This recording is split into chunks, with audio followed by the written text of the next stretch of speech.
Welcome back. We're talking with Fargo Police Officer Jessica Schindeldecker about our winter driving habits that we may need to change so that we don't get in those accidents. And I know we've been listening to the scanners and driving into work, you feel like you've been seeing a lot more. So is it just that time of the year? Because our numbers aren't quite saying that right now. Yeah, so far, I think it's just that time of the year, and it really seems to follow those weather events where we have, heavy snowfall or it gets really cold really fast, and individuals are used to maybe a little drier or cleaner, not so slippery roads, and then all of a sudden it's bam, we're expecting the same types of roads. So far, let's say this winter driving season, we're going to take from December to March, for example.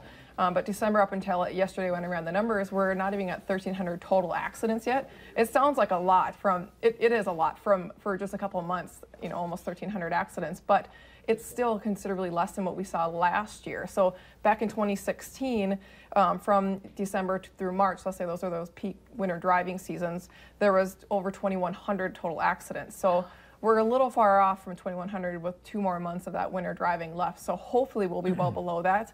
And hopefully people will, drive safely. We can reduce those fatality accidents. So we did have 1 fatality accident last week.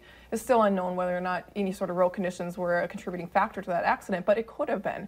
So it's important to make sure, especially if you may be sleepy, tired, especially in those mornings, make sure that you're not distracted, you're not doing anything but focusing on that road. So with your experience, what do you attribute the drop in numbers to?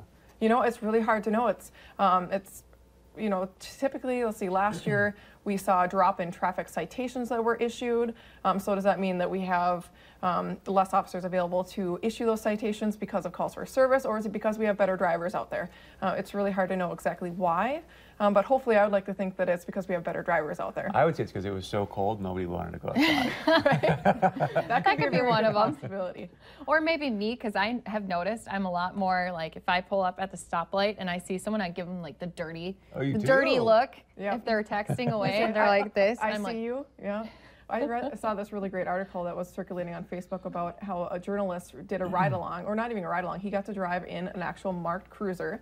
I don't recall what state it was, and he was documenting about how different it is from the view inside of a police car and how people drive around those police cars versus when you're in your personal vehicle. And we hear it all the time, and I see it. When I'm in my personal, you see all those violations and all those things, but the second we're in that marked squad, people are on their A game and they're driving perfectly, and the second you go out of sight, then those good driving skills kind of just go out the window. So just pretend that there's always a Jessica Schindeldecker right behind you. Right, and there's several unmarked vehicles out there, so there really could be an unmarked squad next to you or behind you. Yeah. All right, thank you, Jessica.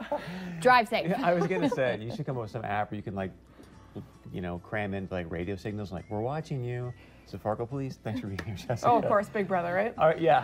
Thanks, all right, Chris. stay with us. We're talking about how to get rid of sugar right after this.